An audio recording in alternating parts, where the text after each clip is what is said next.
Hello, dear students. Get ready for a fun audio lesson of English ahead. Here we will learn and have a great time together. Unit 6. Professor Shehrayar and the Spook.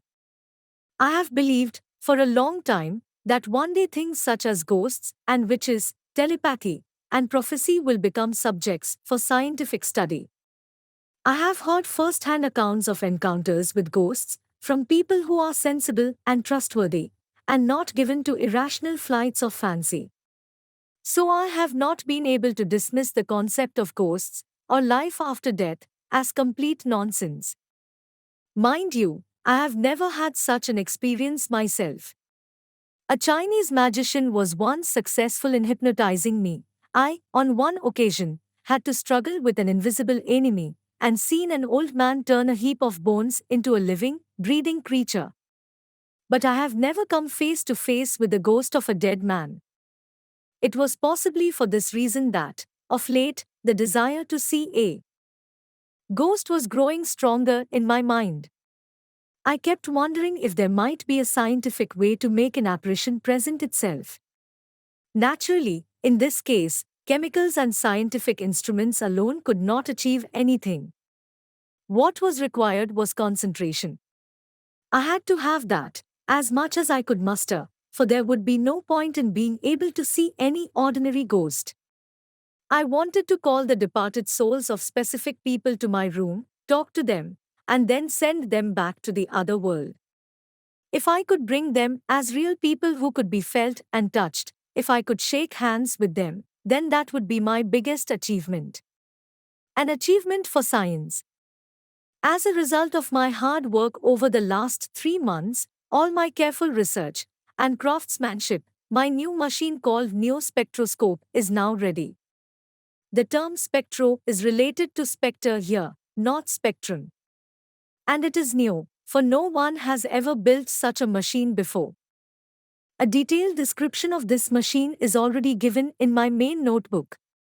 There is no need to repeat that here in my diary. Briefly, what I did is this. I built a metal helmet to fit my head.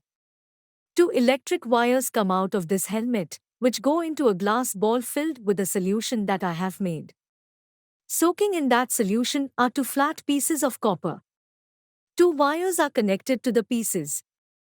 A variety of ingredients have gone into making the solution. The most important of these is the juice from the roots of some trees.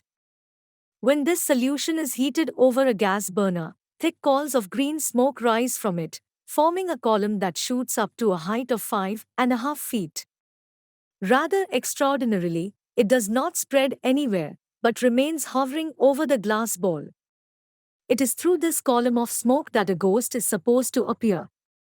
This morning, I tested my machine for the first time. I cannot say I was entirely successful, chiefly because I failed to concentrate fully.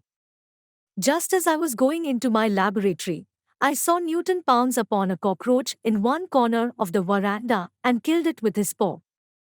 As a result, when I put the helmet on and began to think of a suitable ghost, all I could think of was the lifeless form of the cockroach. Probably for this reason, 5 minutes later, I could clearly see a huge cockroach taking shape in the column of smoke, waving its antennae at me. This spectre of the cockroach remained visible for nearly a minute. Then it disappeared. Obviously, it was pointless to try for a proper ghost after that. One shall try again tomorrow morning. Today, I must spend as much time as I can in practicing mental exercises. I must not lose my concentration tomorrow. Keep on watching for mastering in reading, listening, and speaking skills.